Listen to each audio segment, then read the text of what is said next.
જય માતાજી મિત્રો, હું છાયાબેન પટેલ તમારું સ્વાગત કરું છું અમારી યુટ્યુબ ચેનલમાં। આજે આપણે બનાવીશું એવી એક વાનગી જે દાદી નાનીના સમયનું ફેમસ પાણીચું અઠાણું, જે સાઉથ ગુજરાતમાં બનાવવામાં આવે છે। આ પાણીચું અઠાણું વર્ષો જૂની અને ટ્રેડિશનલ રેસીપી છે। આજે હું તમને સ્ટેપ બાય સ્ટેપ બનાવીને બતાવીશ। એક પણ સ્ટેપ મિસ ના થાય તે માટે પૂરેપૂરો વિડીયો છેલ્લે સુધી જોજો। પાણીચું અઠાણું એટલા માટે કહેવામાં આવે છે કે આખું વરસ એને હળદર અને મીઠાના પાણીમાં રાખવામાં આવે છે। ખાવામાં આ અઠાણું ખૂબ જ ટેસ્ટી લાગે છે। એ ખાસ વાત એ છે કે તેલ મસાલા વગર ફક્ત હળદર અને મીઠુંનો ઉપયોગ કરીને બનાવવામાં આવે છે। આ અઠાણું તમે બીમાર વ્યક્તિને ખવડાવશો તો ચોક્કસ એ વ્યક્તિનો મોઢાનો સ્વાદ સુધરી જશે। આ અઠાણું બનાવવામાં ખૂબ જ સહેલું છે અને સ્વાદમાં સુપર ટેસ્ટી છે। તો તેની માટે પહેલાં અહીં મેં 50 ગ્રામ જેટલી ગુવાર સિંગ લીધી છે, જેને દેશી ગવાર પણ કહેવામાં આવે છે। 300 ગ્રામ જેટલા ગુંદા લીધા છે। 300 ગ્રામ કાકળ લીધા છે। આ કાકળ ધરમપુરથી વલસાડમાં મળતા હોય છે। ત્યારબાદ 250 ગ્રામ કરમદા લીધા છે। એના પાન તોડીને ઝુમખા લીધા છે। અહીં મેં 800 ગ્રામ જેટલી કેસર કેરી લીધી છે। તમે તોતાપુરી કેરી કે રાજાપુરી કેરીનો પણ ઉપયોગ કરી શકો છો। અને 300 ગ્રામ જેટલી ગરબેલ લીધી છે, એને ગરમલ પણ કહેવામાં આવતી હોય છે। હવે અહીં મેં મોટા તગારામાં પાણી લીધું છે, તેમાં કેરી નાખીને સારી રીતે ધોઈ લઈશું। અહીં કેરી તમારે સારી ક્વોલિટીની લેવાની છે, જેમાં કોઈ પણ પીળા કે કાળા દાગ ન હોવું જોઈએ। કેરી કાચી અને કડક હોવી જોઈએ। આ રીતે તમે સારી ક્વોલિટીની કેરી લેશો તો લાંબો સમય સુધી અઠાણું સારું રહેશે। હવે આપણે ગુંદાને ધોઈ લઈશું। સ્કિન ડિઝીઝ માટે આ ફળ વરદાન સમાન છે અને ગુંદા ખાવાથી કબજિયાતની સમસ્યા દૂર થાય છે।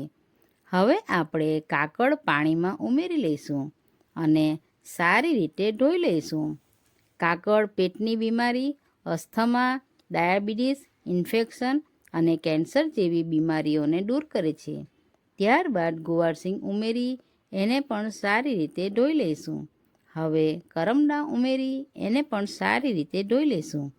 કરમદા સ્વાદની દ્રષ્ટિએ જ ફક્ત સારા નથી, તેના અનેક ઔષધીય ગુણો છે જે અનેક બીમારીઓને મટાડે છે।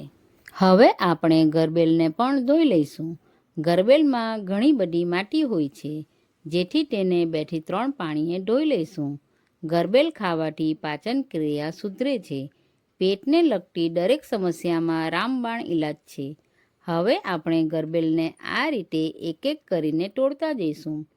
કોઈ જો તમને ગરબેલ કાળી કે સડેલી દેખાય તો એને કાઢીને ફેંકી દેવાની છે। ગરબેલના વચ્ચેની આ ગાંઠને પણ કાઢી નાખો। ફરી ગરબેલને 2 થી 3 પાણીએ ધોઈ લઈશું। હવે ગરબેલને છરીના મદદથી ઉપરના મૂળિયા અને વચ્ચે વચ્ચે રેસા દેખાય તે પણ કટ કરી લેવાના છે। આ ગરબેલનો ટેસ્ટ પાણીચુંમાં ખૂબ જ સરસ લાગે છે। તમે ચોક્કસ ગરબેલ એડ કરીને જોજો। હવે આપણે ગુંદાને આ રીતે ઝુમખામાંથી એક એક કરીને છૂટા પાડતા જઈશું, પણ ધ્યાન રાખવું કે એના માથા પર કેપ છે એ રહેવા દેવાની છે, એને કાઢવાની નથી। આ જ રીતે તમારે એને ઝુમખામાં રહેવા દેવું હોય તો પણ સારા જ રહેશે। હવે આ જ રીતે કાકળના ઝુમખામાંથી પણ કાકળને છૂટા કરી લઈશું। આ જ રીતે આપણે બધા કાકળને છૂટા કરી લઈશું। આપણા કાકળ અને ગુંદા છૂટા થઈ ગયા છે, તો ચાલો આગળની પ્રોસેસ ચાલુ કરીએ। તો મસાલા માટે સૌથી પહેલાં લીલી હળદરને આ રીતે છોલી લઈશું। અહીં મેં 50 ગ્રામ જેટલી લીલી હળદર લીધી છે। અહીં તમે સૂકી હળદર પાવડરનો પણ ઉપયોગ કરી શકો છો। હવે અહીં મેં હળદરને નાના નાના પીસમાં કટ કરી લીધા છે, તેને એક મિક્સર જારમાં ઉમેરી લઈશું।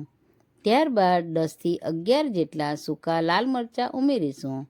250 ગ્રામ જેટલું આખું મીઠું લઈશું, તેને સી સોલ્ટ પણ કહેવામાં આવે છે, જે મોટા દાણાવાળું હોય એ લેવાનું છે।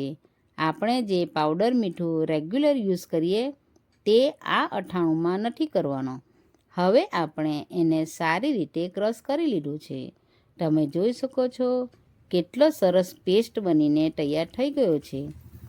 હવે આપણે એને એક વાટકામાં કાઢી લઈશું. ત્યારબાદ એક વાટકી જેટલું દિવેલ ઉમેરી લઈશું. દિવેલ ઉમેરી સારી રીતે મિક્સ કરી લઈશું. ત્યારબાદ આ મિશ્રણમાં થોડી કેરી ઉમેરી કેરી પર સારી રીતે મસાલો લગાવી લઈશું. અહીં તમે કેરી કોઈ પણ સાઇઝની લઈ શકો છો. આ જ રીતે બધી કેરીમાં મસાલો કોટ કરી લઈશું. ત્યારબાદ આ જ રીતે ગુંદા પણ મસાલામાં ઉમેરી સારી રીતે કોટ કરી લઈશું. ત્યારબાદ કાકળ ઉમેરી એને પણ સારી રીતે કોટ કરી લઈશું. ત્યારબાદ હવે કરમદાં ઉમેરી એને પણ સારી રીતે મિક્સ કરી લઈશું. છેલ્લે ગુવારસિંગ અને ગરબેલને પણ મસાલામાં આ જ રીતે સારી રીતે મિક્સ કરી લઈશું. અહીં મીઠાનું પ્રમાણ થોડું આગળ પડતું રાખવાનું, જેથી અથાણું આપણું લાંબા સમય સુધી ખરાબ પણ ના થાય અને અથાણુંનો સ્વાદ પણ સરસ લાગે. તો અહીં મેં આ ટાઈપની પ્લાસ્ટિકની બરણી લીધી છે. તમે કોઈ પણ કાચની કે ચિનાઈ માટીની બરણી લઈ શકો છો.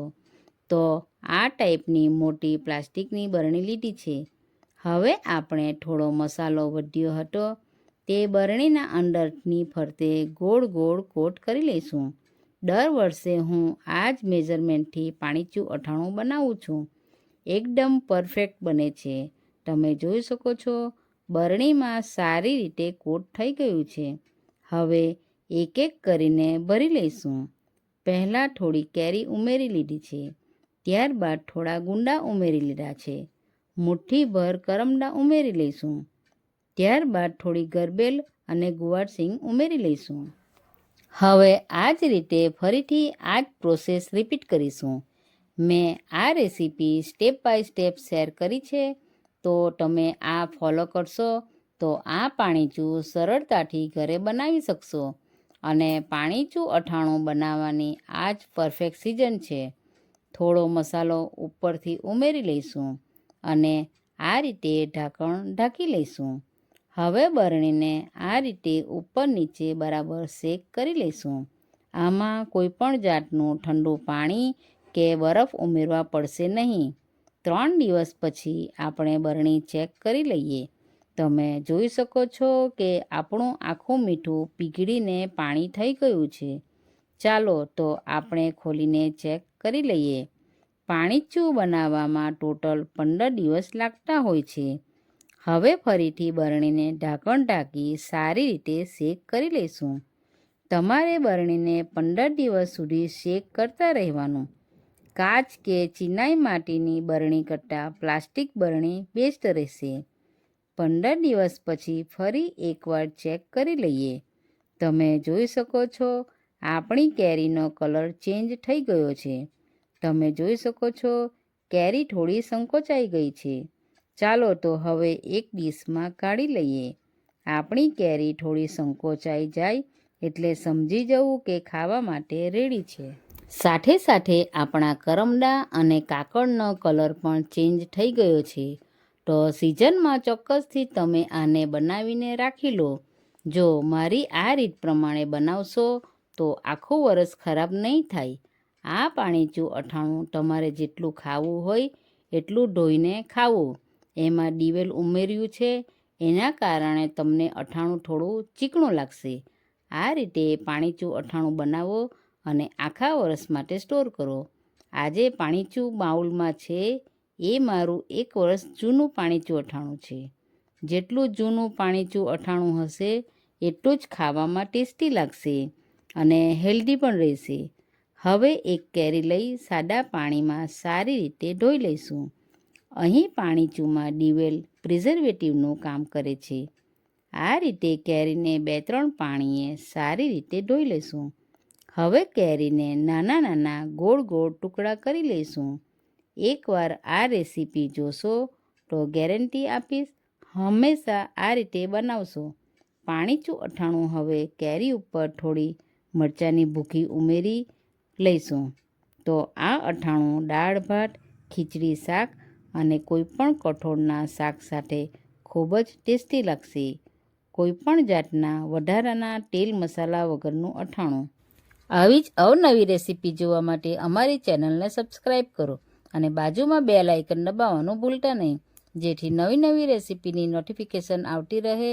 તો ચાલો મળીએ બીજા વિડીયોમાં. આવજો.